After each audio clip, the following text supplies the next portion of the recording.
और अगर 4 भाई थे तो लक्ष्मण ही क्यों राम के साथ जाएंगे वन में, और भरत ही खड़ाऊ रख के शासन क्यों करेंगे, और शत्रुघ्न ही अयोध्या में क्यों रहेंगे?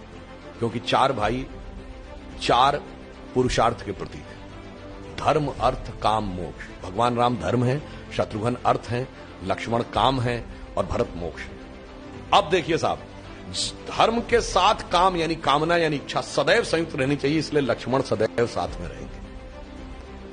भरत मोक्ष के प्रतीक हैं तो खड़ाऊ रख के यानी धर्म के किसी प्रतीक को रख के तपस्या करेंगे, मोक्ष प्राप्त होगा। और शत्रुघ्न अर्थ के प्रतीक हैं तो इसलिए वो राजधानी में ही रहेंगे, अर्थ कभी छोड़ के नहीं जा सकता। इसीलिए आप देखिए, कहा तो जाता राम लक्ष्मण की जोड़ी, मगर तुलसी बाबा ने लिखा हनुमान चालीसा में कि रघुपति कीन्ही बहुत बड़ाई, तुम मम प्रिय भरत ही संभाई।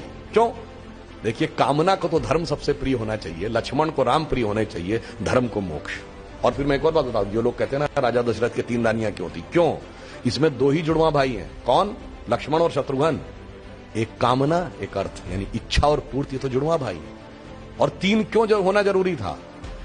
ये चारों चीजें एक ही स्रोत से नहीं आ सकती। धर्म सतोगुण से आएगा तो कौशल्या जी सतोगुण का प्रतीक है, तो राम की मां है।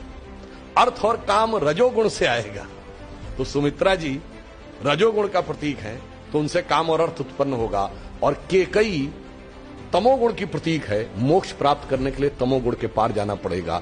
इसलिए महाराज दशरथ की 3 ही रानियां हैं, 2 या 4 नहीं। और फिर यहां पे मैं ये भी कह दूं, मतलब इसको कोई अन्यथा न ले, मैं मतलब ये नहीं कह रहा हूं, इसमें सबसे सुंदर कौन था? केकई।